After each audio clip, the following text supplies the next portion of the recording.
ओम शांति। ओम शांति। आज की तारीख है 12 अगस्त 2024। साकार महावाक्य। बाबा कहते मीठे बच्चे, अब वापस घर जाना है, अब वापस घर जाना है। इसीलिए बाप को याद करने और अपने चरित्र को सुधारने की मेहनत करो। इसीलिए बाप को याद करने और अपने चरित्र को सुधारने की मेहनत करो। बाबा कहते मीठे बच्चे, अब वापस घर जाना है, इसीलिए बाप को याद करने और अपने चरित्र को सुधारने की मेहनत करो। आज का प्रश्न, अज्ञान नींद में सुलाने वाली बात कौन सी है? उससे नुकसान क्या हुआ है? अज्ञान नींद में सुलाने वाली बात कौन सी है? उससे नुकसान क्या हुआ है? उत्तर, कल्प की आयु लाखों वर्ष कहना, यही अज्ञान की नींद में सुलाने वाली बात है। कल्प की आयु लाखों वर्ष कहना, यही अज्ञान की नींद में सुलाने वाली बात है। इससे ज्ञान नेत्रहीन हो गए। इससे ज्ञान नेत्रहीन हो गए। घर को बहुत दूर समझते हैं। घर को बहुत दूर समझते हैं। बुद्धि में है अभी तो लाखों वर्ष यहां ही सुख दुख का पाठ बजाना है। बुद्धि में है अभी तो लाखों वर्ष यहां ही सुख दुख का पाठ बजाना है। इसीलिए पावन बनने की मेहनत नहीं करते हैं। इसीलिए पावन बनने की मेहनत नहीं करते हैं। तुम बच्चे जानते हो अभी घर बहुत नजदीक है। तुम बच्चे जानते हो अभी घर बहुत नजदीक है। अब हमें मेहनत करके कर्मातीत बनना है। अब हमें मेहनत करके कर्मातीत बनना है। अज्ञान नींद में सुलाने वाली बात कौन सी है? उससे नुकसान क्या हुआ है? उत्तर, कल्प की आयु लाखों वर्ष कहना, यही अज्ञान की नींद में सुलाने वाली बात है। इससे ज्ञान नेत्रहीन हो गए हैं। घर को बहुत दूर समझते हैं। बुद्धि में है अभी तो लाखों वर्ष यहाँ ही सुख दुख का पाठ बजाना है। इसलिए पावन बनने की मेहनत नहीं करते। तुम बच्चे जानते हो अभी घर बहुत नजदीक है। अब हमें मेहनत करके कर्मातीत बनना है। ओम शांति। मीठे मीठे बच्चों को अब बाप ने घर याद दिलाया है। भल भक्ति मार्ग में भी घर को याद करते हैं, परंतु वहां जाना कब है, कैसे जाना है, वे कुछ भी नहीं जानते। कल्प की आयु लाखों वर्ष कह देने के कारण घर भी भूल गए। समझते हैं लाखों वर्ष यहां ही पाठ बजाते हैं, तो घर भूल जाता है। अभी बाप याद दिलाते हैं, बच्चे घर तो बहुत नजदीक है। अब चलेंगे अपने घर। अब चलेंगे अपने घर। मैं तो तुम बच्चों के बुलावे पर आया हूं। चलेंगे। चलेंगे। कितनी सहज बात है। भक्ति मार्ग में तो पता भी नहीं पड़ता कि कब मुक्ति धाम में जाएंगे। मुक्ति को ही घर कहा जाता है। लाखों वर्ष कह देने के कारण सब भूल जाते हैं। बाप को भी तो घर को भी भूल जाते हैं। लाखों वर्ष कहने से बहुत फर्क पड़ जाता है। अज्ञान नींद में जैसे सो जाते हैं, किसको भी समझ में नहीं आता। भक्ति मार्ग में घर कितना दूर बताते हैं। बाप कहते हैं वाह, मुक्ति धाम में तो अभी जाना है। ऐसे थोड़े कि तुम कोई लाखों वर्ष भक्ति करते हो। तुमको पता भी नहीं कि भक्ति कब से शुरू हुई है, और लाखों वर्ष का हिसाब तो करने की दरकार ही नहीं। बाप को और घर को भूल जाते हैं। ये भी ड्रामा में नूंद है, परंतु नायक इतना दूर कर देते हैं। अब बाप कहते बच्चे घर तो बिल्कुल नजदीक है, अब मैं आया हूं तुमको ले चलने। घर चलना है, घर चलना है, परंतु पवित्र तो जरूर बनना है। गंगा स्नान आदि तो तुम करते आए हो, परंतु पवित्र बने नहीं हो। अगर पवित्र बनते तो घर चले जाते, परंतु घर का भी पता नहीं तो पवित्रता का भी पता नहीं। आधा कल्प से भक्ति की है तो भक्ति को छोड़ते ही नहीं। अब बाप कहते भक्ति पूरी होती है, और भक्ति में तो अपरम अपार दुख रहता है। ऐसे नहीं कि तुम बच्चों ने लाखों वर्ष दुख देखा है, लाखों वर्ष की तो बात ही नहीं है। सच्चा सच्चा दुख तो तुमने कलयुग में ही भोगा, जबकि जास्ती विकारों में गंदे बने हो। पहले जब रजों में थे तो कुछ समझ थी, अभी तो बिल्कुल बेसमझ हो गए हो। अब बच्चों को कहते सुखधाम चलना है तो पावन बनो।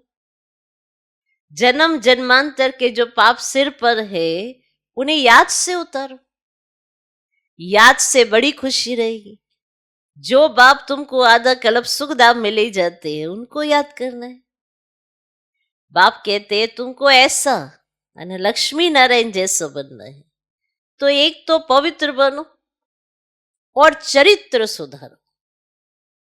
पवित्र बनो और चरित्र सुधारो। विकारों को कहा जाता है भूत। लोभ का भी भूत कम नहीं है। किसका? लोभ का भूत भी कम नहीं है। ये भूत बहुत अशुद्ध है, मनुष्य को एकदम गंदा बना देता है। लोभ भी बहुत पाप कराता है। 5 विकार बहुत कड़े भूत है, इन सब को छोड़ना है। लोभ को छोड़ना भी ऐसा मुश्किल है जैसे काम को छोड़ना मुश्किल है, ये भी कम नहीं है। मोह को छोड़ना भी इतना मुश्किल हो जाता है जितना काम को छोड़ना। मोह को छोड़ना भी मुश्किल हो जाता है, इतना ही मुश्किल जितना काम को छोड़ना। छोड़ते ही नहीं। सारी आयु बाप समझाते आए हैं, तो भी मोह की रग जुटी हुई रहती है। क्रोध भी मुश्किल छूटता है। कहते बच्चों पर क्रोध आता है, नाम तो क्रोध का लेते हैं ना। कोई भी भूत ना आए उन पर विजय पानी। बाप कहते जब तक मैं हूं तब तक तुम पुरुषार्थ करते रहो। बाप कितना वर्ष रहेंगे? बाप इतने वर्षों से बैठ समझाते हैं, अच्छा ही टाइम देते हैं। सृष्टि चक्र को जानना तो बहुत सहज है, 7 दिन में सारा ज्ञान बुद्धि में आ जाता है। बाकी जन्म जन्मांतर के पाप कटने में देरी लगती है, यही मुश्किलात है। उसके लिए बाबा टाइम देते हैं। माया का ओपोजिशन बहुत होता है, एकदम भुला देती है। यहां बैठते हैं तो सारा समय याद में थोड़े ही बैठते हैं, बहुत तरफ बुद्धि चली जाती है। इसीलिए टाइम देना है, मेहनत कर कर मातीत अवस्था को पाना है। पढ़ाई तो बहुत सहज है। सेंसिबल बच्चा हो तो 7 रोज में सारा ज्ञान समझ ले कि ये 84 का चक्र कैसे फिरता है। कितने दिन में? 7 दिन में वो सारा ज्ञान समझ सकते हैं कि ये 84 का चक्र कैसे फिरता है। बाकी पवित्र बनने में है मेहनत, इस पर कितने हंगामे होते हैं। समझते ये बात तो राइट है, हम गलानी करते थे कि ये ब्रह्मा कुमारियां भाई बहन बनाती, परंतु बात तो बरोबर राइट है। जब तक हम प्रजापिता ब्रह्मा के बच्चे नहीं बने तब तक पवित्र कैसे रह सकेंगे? क्रिमिनल आई से सिविल आई कैसे बन सकती है? ये युक्ति बड़ी अच्छी है। हम ब्रह्मा कुमार कुमारियां है तो भाई बहन हो गए, इसमें बड़ी मदद मिलती है सिविल आई बनाने में। ब्रह्मा का कर्तव्य भी है ना, तो ब्रह्मा द्वारा देवी देवता धर्म की स्थापना अथवा मनुष्य को देवता बनाना। तो बाप आते ही है ना पुरुषोत्तम संगम युग पर, तो समझाने की कितनी मेहनत करनी पड़ती है। बाप का परिचय देने लिए तो सेंटर्स खोले जाते हैं, तो बेहद के बाप से बेहद का वर्षा लेना है। और भगवान तो है निराकार, श्री कृष्ण तो देहधारी है, उनको भगवान कह नहीं सकते। और कहते भी ये भगवान आकर भक्ति का फल देंगे, परंतु भगवान का परिचय नहीं है।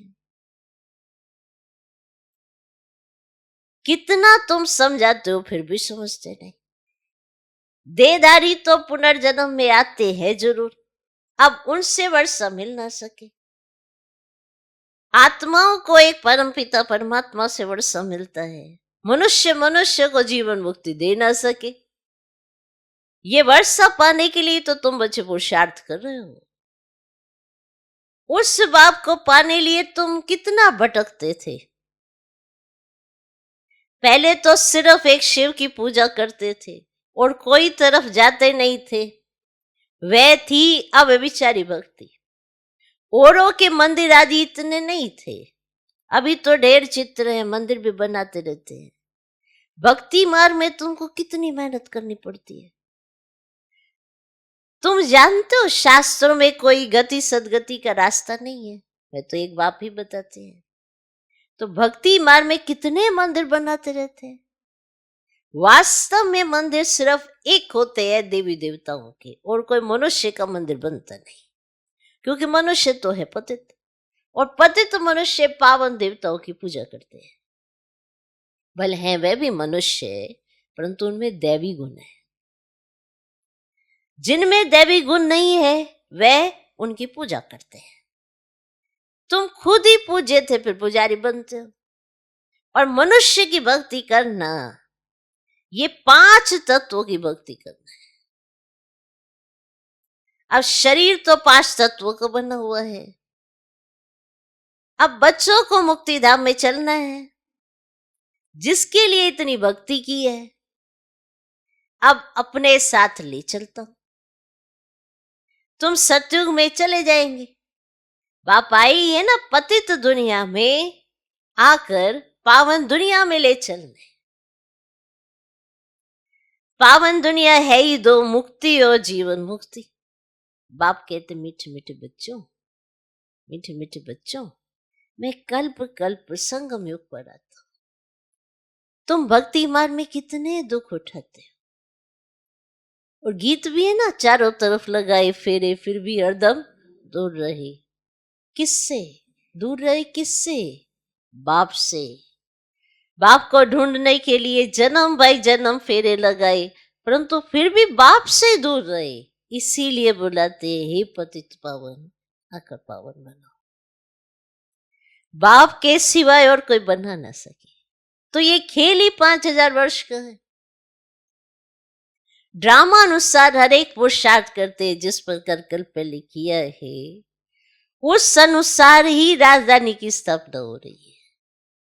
सब एक जैसा तो नहीं पढ़ेंगे, ये पाठशाला है ना, राज्यों की पढ़ाई है। जो देवी देवता धर्म के होंगे ना वे निकल आएंगे।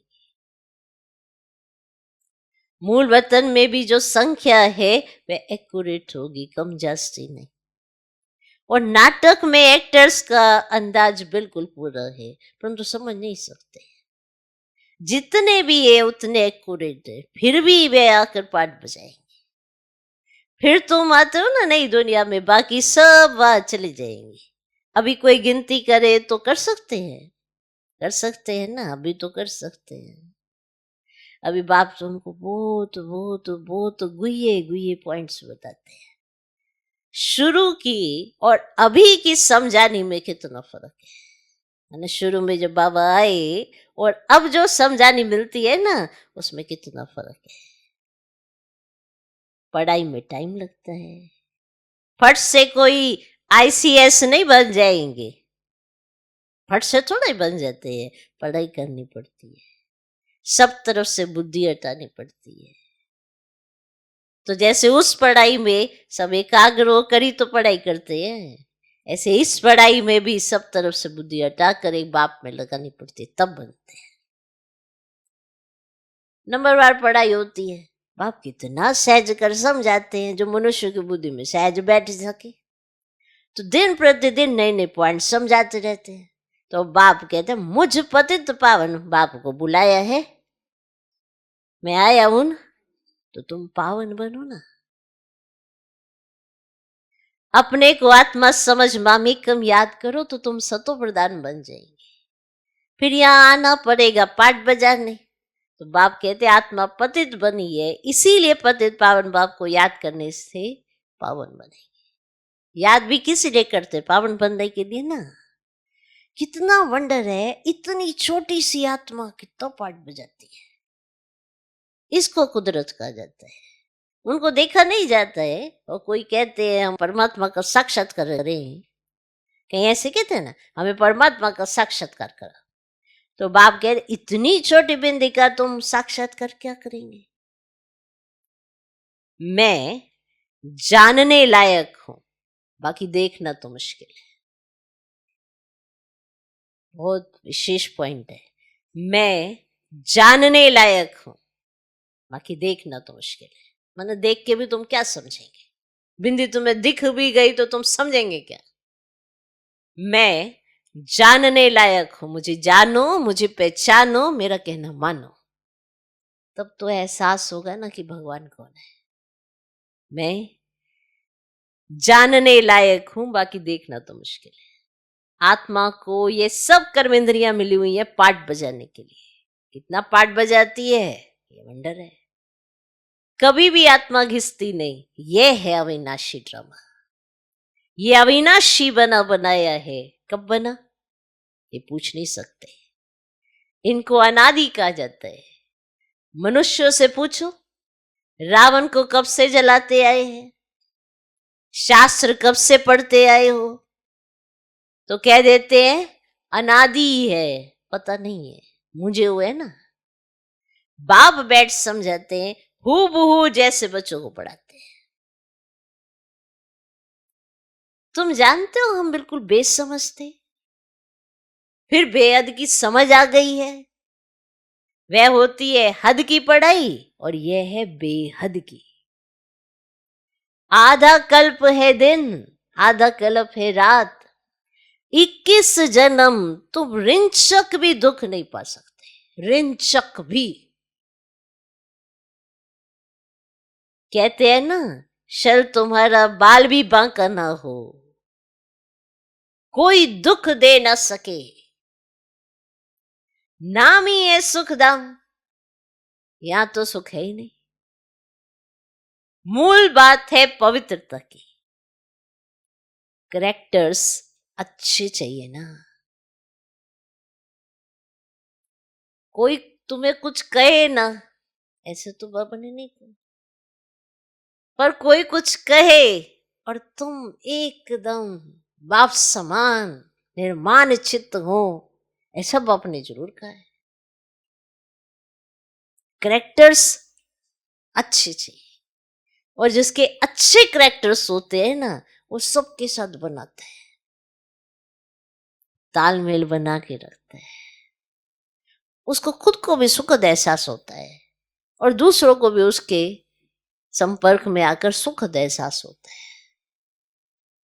उसके मन में खोट नहीं रहता है। करेक्टर्स चाहिए, करेक्टर्स सबको पसंद आते हैं। जिसके अंदर दैवी गुण होते हैं ना, उसका संपर्क बड़ा अच्छा लगता है, सबको पसंद आता है। पर वही कल भी बाबा ने कहा, मैं ही बदलूं मैं ही ये देखूं, मैं ही करूं। पर मैं ही करूं यही तो है ना, यही तो पढ़ाई है, मैं ही पढ़ूं ना। अब आईसीएस जो उसने पढ़नी है, ये बड़ी बड़ी पढ़ाइयां जिसको पढ़नी है, उसे खुद ही पढ़नी है ना, कि कोई और उसकी जगह आके पढ़ सकता है? पोजीशन उसको चाहिए तो पढ़ना भी उसको ही है ना। प्राप्ति उसको करनी है तो फिर पढ़ाई भी उसको ही करनी है। बनना हमको है तो पढ़ना भी तो हमको है। अगर देवी देवता बनना है तो दैवी गुण भी तो यहाँ हमको ही धारण करने, कि कहीं और जाके किसी और को करने, या जो भी हमारे संपर्क में है वो सुधरते क्यों नहीं है बाबा? सुधारे ना बाबा आपने, तो मैं बिल्कुल ठीक। बाबा ने कहा आप सुधरो ना, आपको देख दूसरे अपने आप सुधरने का प्रयास करेंगे, पर हम ही ऐसे हैं तो फिर दूसरे कैसे सुधरेंगे? तो इसीलिए करेक्टर्स की बात होती है। ये करेक्टर्स ही तो देवी देवता बनाएंगे, और क्या बनाएंगे? अभ्यास करते हैं, उससे आत्मा की शक्तियां जागृत होती हैं, विक्रम विनाश होते हैं, आत्मा लाइट माइट फील करती है, तो हर बात में वो हल्की रहती है। सिचुएशन नहीं आएगी ये तो कहा नहीं, पर सिचुएशन में स्थिर रहेगा, अचल अडोल रहेगा, ये जरूर कहा है। भय नहीं आएगा, निर्भय होगा, सबके दिल से प्यार तभी तो निकलेगा, दुआएं तभी तो निकलेंगी जब स्वयं वैसा होगा। कहीं कहते हैं ना हमको कोई पसंद नहीं करता, क्योंकि तुम किसी को पसंद नहीं करते, तो तुम्हारे से वाइब्रेशन जाते ही नहीं। नहीं, मैं सबको पसंद करता हूँ, कोई मुझको पसंद नहीं करता। अगर तुमको लगता है कि तुम उसी अंदाज में, जिस अंदाज में पसंद करते हो, तो उसी अंदाज में अगर दूसरे पसंद कर ले तो चलेगा? नहीं, सबको मैं अच्छा लगना चाहिए। तो अच्छा बनना पड़े तो अच्छा लगना है। इसीलिए ये जो बात आती है ना, करेक्टर्स अच्छे चाहिए ना, चाहिए ना, अच्छे चाहिए ना, तो फिर बात बात में क्यों बिगड़ते हैं? इसीलिए कि करेक्टर्स पर ध्यान नहीं, संकल्पों पर ध्यान नहीं है, और संकल्पों का असर मन पे बड़ी जल्दी होता है, क्योंकि मन की जो शक्ति है वो संकल्प शक्ति, और हम जो सोचेंगे वो फिर आगे करेंगे ही करेंगे। तो संकल्पों पर बड़ा ध्यान देना चाहिए। क्या सोच रहे हैं, कैसा मेरा स्वरूप है, क्या मेरे भाव क्या है? कई बार हम कहते हैं हमारी शुभ भावना शुभकामनाएं, कैसी शुभ भावना शुभकामनाएं है कि मैंने बात करते हुए किसी से सलीके से बात नहीं कर सकते, क्योंकि करेक्टर सही नहीं है, देवी गुण है नहीं। तो करेक्टर्स अच्छे चाहिए ना, इस पॉइंट पे सोचना जरूर, करेक्टर्स अच्छे चाहिए ना। बच्चों को हर बात क्लियर समझाई जाती है, हर बात, फिर भी जैसे दिन शुरू होता है फिर सब बात भूल जाती है, और फिर वैसे ही जीते हैं जैसे आम दुनिया वाले जीते हैं। हर बात अच्छी रीति से समझाई जाती है, नुकसान और फायदा होता है ना। अभी तो बाप कहते हैं फायदे की बात ही छूटी, अभी तो नुकसान ही नुकसान होने का है। कोई ये सोचे इस बात में मेरा फायदा, उस बात में मेरा फायदा, अब तो फायदे की बात ही छोड़ दो, अभी तो हर बात में नुकसान ही नुकसान है, चारों तरफ जहां भी जाओगे नुकसान ही देखोगे। अब ये सोचो, क्योंकि समय ऐसा है, बिल्कुल अति में जा रहा है, लास्ट समय आने वाला है, तो आप सोचो इसमें कहाँ पे फायदे ढूंढोगे?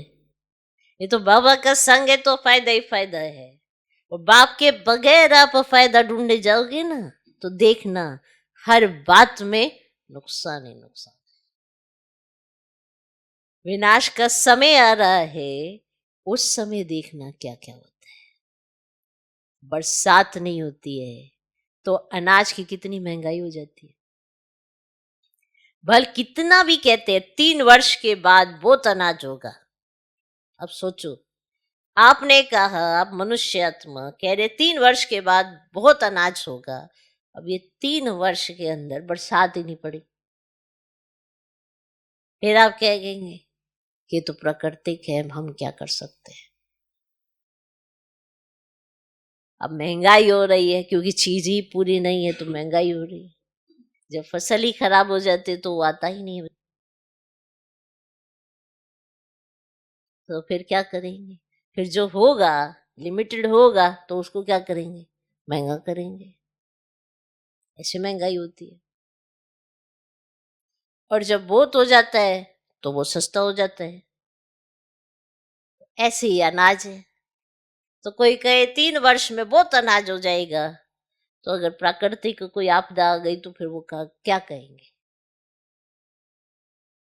इस तरह से महंगाई होती है। भले कितना भी कहते हैं 3 वर्ष के बाद बहुत अनाज होगा, फिर भी अनाज बाहर से मंगाते रहते हैं। ऐसा समय आएगा जो एक दाना भी मिल नहीं सकेगा। इतनी आपदाएं आनी है। इनको ईश्वरीय आपदाएं कहते हैं। बरसात नहीं पड़ी तो अकाल जरूर पड़ेगा। सभी तत्व आदि बिगड़ने वाले हैं। वो जगह तो बरसात नुकसान कर देती है। देख ही रहे हो क्या हाल हो रहा है। अब बार बार इतना पानी आएगा तो भी तो देख ही रहे हो को, कभी कोई डैम कभी कुछ, कहीं क्रैक हो गया। पिछले 2 साल में क्रैक हो गया था, इस बार टूट गया। और डैम में कितना पानी होता भाई।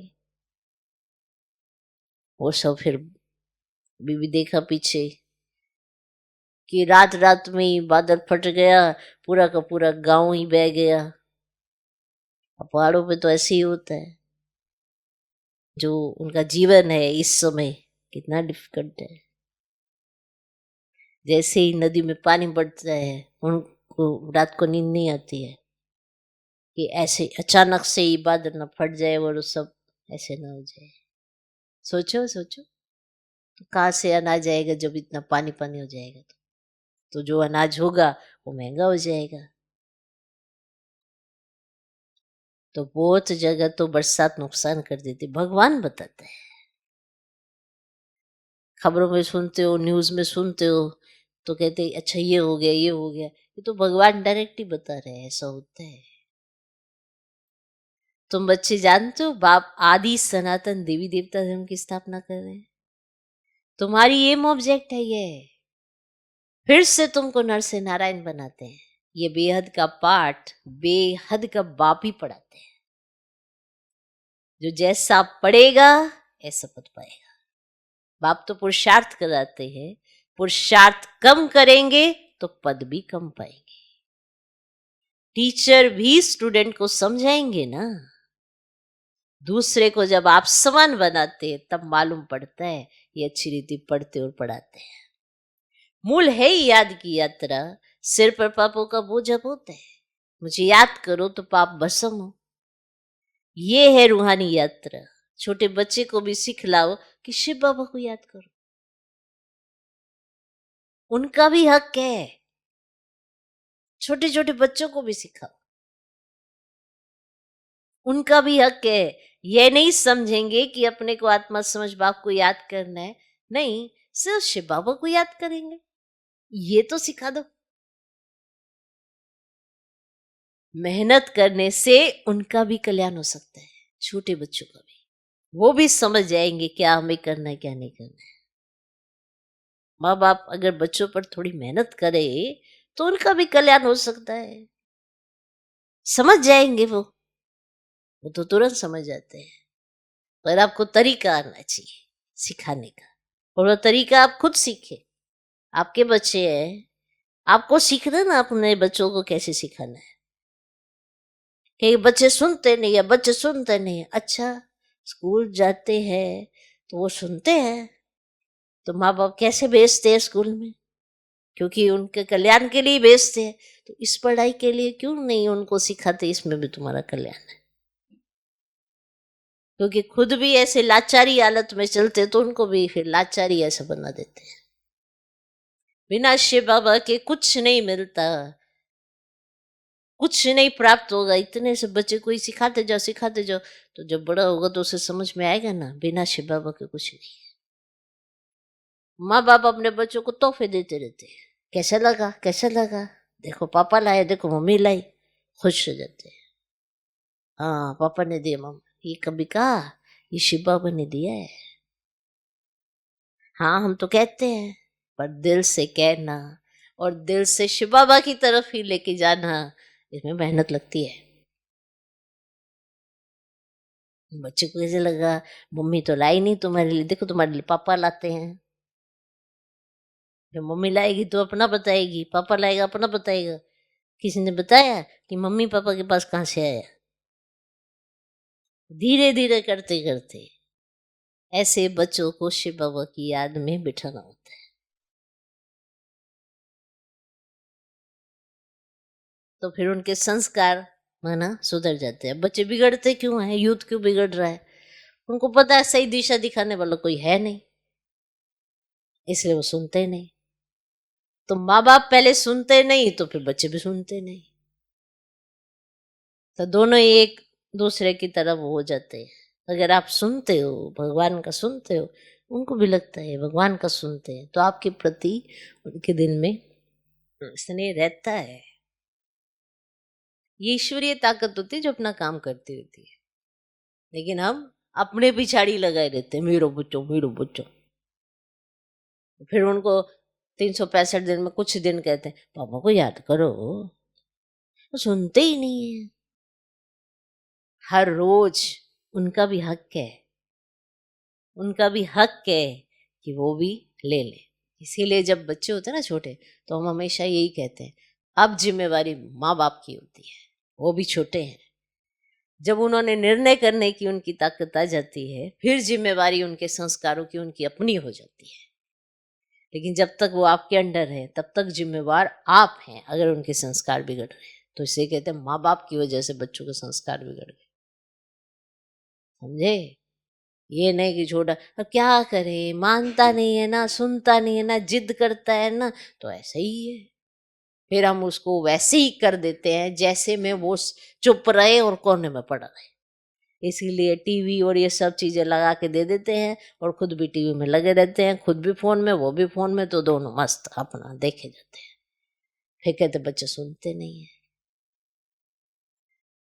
बच्चों की परवरिश करना भी अपने आप में एक कला होती है ना। ऐसे थोड़ा हो जाती थी, पहले भी तो संस्कार दिए ही होंगे माँ बाप ने, सही और गलत की, और कुछ शिक्षाएं गलत एक्टिविटी करके आपने खुद सीखी होंगी, और कुछ शिक्षाएं आपको माँ बाप ने तुरंत तुरंत आपकी एक्टिविटी ऑब्जर्व करके आपको सिखाई होंगी, तब जाके आज आप बैठे हो यहाँ पे। कुछ खुद से सीखी, कुछ माँ बाप ने सिखाई, कुछ गलत डायरेक्शंस पर कभी चले तो फिर भुगता, और फिर वापस आगे पलट के, तब बचे। ऐसे बच्चे बचाए जाते हैं। ऐसे नहीं जा रहे हैं तो जा रहे हैं, रूठ रहे तो रूठ रहे हैं, मुंह फुला रहे तो फुला रहे हैं, और फिर हम कह रहे हैं क्रोध नहीं करना है ना, बाबा ने कहा है, चलो जैसा कहते हैं वैसे कर लेते हैं। टीचर भी सख्त अंदाज में अपने स्टूडेंट को सही दिशा दिखाता है। फिर कहते हैं माँ बाप, बच्चे सुनते नहीं है ना, कुछ गलत कर लेंगे, क्यों करेंगे? तुम्हारे अपने बच्चों को शिक्षा नहीं दी जाती कि गलत करने से गलत दुनिया में ही जाते हैं? तो सिखाओ, हर बार सिखाना पड़ता है। जैसे बाबा भी तो रोज सिखा रहे हैं, हम भी कितना बाबा का कहना मान रहे थे। अपने आप से ही अंदाजा लगा लो, इतना ही पर बच्चे सुनेंगे। तो रोज सुनते हैं ना, तब असर होता है, सारे दिन में हम बचते हैं। ऐसे ही बच्चों को भी रोज सुनाओ, रोज समझाओ, उन पर भी एक दिन तो असर होगा ही ना। जब गलत संग में जाएंगे और देखेंगे हाल क्या है, तो अपने आप समझ जाएंगे। पर अगर उनकी जिद पर, उनकी एक्टिविटी पर उनको समझाएंगे ही नहीं, तो फिर तुमने अपना फर्ज क्या निभाया? ये रिस्पॉन्सिबिलिटी, अगर रचना रची है तो रचना की संभाल करो, ये तुम्हारी रिस्पॉन्सिबिलिटी होती है। क्योंकि वो रचयिता बाप भी तो अपनी रचना की संभाल कर रहा है, या हमें जैसा हम चाहे वैसे चल लेते हैं? नहीं कर रहा। वैसे कई चीजें माँ बाप को पता पड़ती है, पर अपनी ही दुनिया में मस्त होने के कारण वो बच्चों को संभालते नहीं है। समझा? तो मेहनत करनी पड़ती है। अपने बच्चों को भी शिव बाबा की याद में बिठाने की मेहनत करनी पड़ती है। तो छोटे बच्चों से ही शुरू करो, उनका हक है। फिर कई माँ बाप कह देते अभी तो ये छोटे हैं, इन्हें क्या समझ, करने दो जो करना है। अभी तो इन्हें समझ है, धीरे धीरे जाते जाते वो पक्के हो जाते हैं। माँ बाप भले कच्चे रह जाएं, वो पक्के हो जाते। ओके, तो मेहनत करने से उनका भी कल्याण हो सकता है। अच्छा, मीठे मीठे सिकिलधे बच्चों प्रति माता पिता बाप दादा का याद प्यार, गुड मॉर्निंग। रूहानी बाप की रूहानी बच्चों को नमस्ते। हम रूहानी बच्चों के भी रूहानी बाप को नमस्ते नमस्ते नमस्ते। Good morning good morning good morning. धारणा के लिए मुख्य सार, पहला पॉइंट, नर से नारायण पद प्राप्त करने के लिए बेहद के बाप से बेहद का पाठ पढ़कर दूसरों को पढ़ाना है। नर से नारायण पद प्राप्त करने के लिए बेहद के बाप से बेहद का पाठ पढ़कर दूसरों को पढ़ाना है। आप समान बनाने की सेवा करनी है। आप समान बनाने की सेवा करनी है। दूसरा पॉइंट, लोभ मोह की जो रगे हैं उनको निकालने की मेहनत करनी है। ये मोह भी बड़ा खतरनाक होता है, इसका बैलेंस ही नहीं पता चलता। कहीं अपने माँ बाप बच्चों के पिछाड़ी लटके ही पड़े रहते, लटके ही, और मोह की वजह से वो बाप से नहीं लटकते, वो उन्हीं से लटक जाते हैं, वो लटके पड़े हैं उनके पीछे। तो इसीलिए वो बाप से लटका ही नहीं पाते, क्योंकि वो मोह में है। और मोह में अगर आप पालना करोगे ना तो बाप से नहीं लटका सकते। ये भी बड़ा राज है। इन मोह की रगे बड़ी खराब होती है। लोभ मोह की जो रगे हैं उनको निकालने की मेहनत करनी है। अपने चरित्र को ऐसा सुधारना है जो कोई भूत अंदर प्रवेश हो ना पाए। अपने चरित्र को ऐसा सुधारना है जो कोई भूत अंदर प्रवेश हो ना पाए। आज का वरदान, भगवान और भाग्य की समृद्धि से औरों का भी भाग्य बनाने वाले खुशनुमा खुशनसीब भव। भगवान और भाग्य की समृद्धि से औरों का भी भाग्य बनाने वाले खुशनुमा खुशनसीब भव। अमृत वेले से लेकर रात तक अपने भिन्न भिन्न भाग्य को समृद्धि में लाओ और यही गीत गाते रहो, वाह मेरा श्रेष्ठ भाग्य, वाह मेरा श्रेष्ठ भाग्य। देखो, ये ब्राह्मणों की बात हो रही है। कलयुगी मनुष्य तो हमेशा अपने भाग्य को कोसता ही रहता है, लेकिन संगम युगी ब्राह्मण अपने भाग्य पर नाश करता है। इसीलिए कहा जाता है, ब्रह्मा कुमार कुमारियों से ही पूछ लो अतीन्द्रिय सुख क्या होता है। तो अमृत वेले से लेकर रात तक अपने भिन्न भिन्न भाग्य को समृद्धि में लाओ और यही गीत गाते रहो, वाह मेरा श्रेष्ठ भाग्य। जो भगवान और भाग्य की समृद्धि में रहते हैं वही औरों को भाग्यवान बना सकते हैं। ब्राह्मण माना ही सदा भाग्यवान, सदा खुशनसीब। किसी की हिम्मत नहीं जो ब्राह्मण आत्मा की खुशी कम कर सके। किसी की हिम्मत नहीं जो ब्राह्मण आत्मा की खुशी कम कर सके। कई ऐसे दुखी रहते, परेशान रहते, अपने आप को पता नहीं एक दिल शिकस्ती के घेरे में खड़ा कर देते हैं, तो मुझे लगता है वो ब्राह्मण नहीं है। हमेशा दिल शिकस्त रहना, दुखी रहना, परेशान रहना, तो मुझे तो नहीं लगता कि वो ब्राह्मण है, क्योंकि ब्राह्मण पने में ही भगवान का नशा है।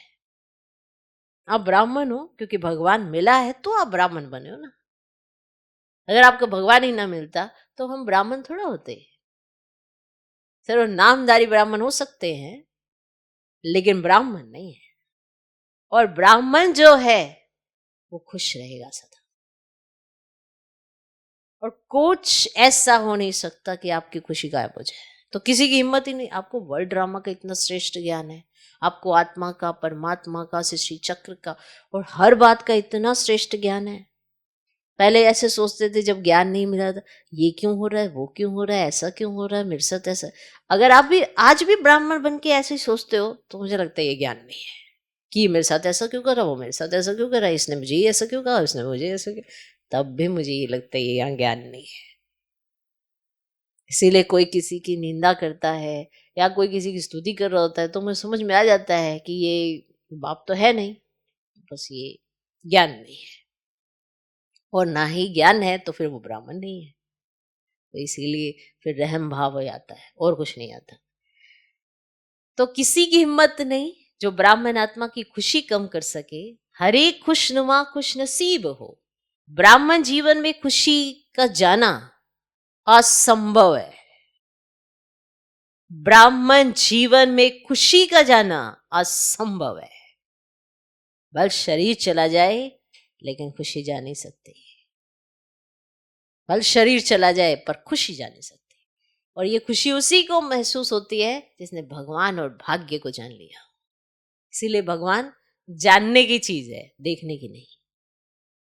और जिसने भगवान को जान लिया, उसे पहचान लिया, उसका कहना ना माने ये होता ही नहीं। और जिसने उसका कहना मान लिया उसकी खुशी कहां से जाएगी।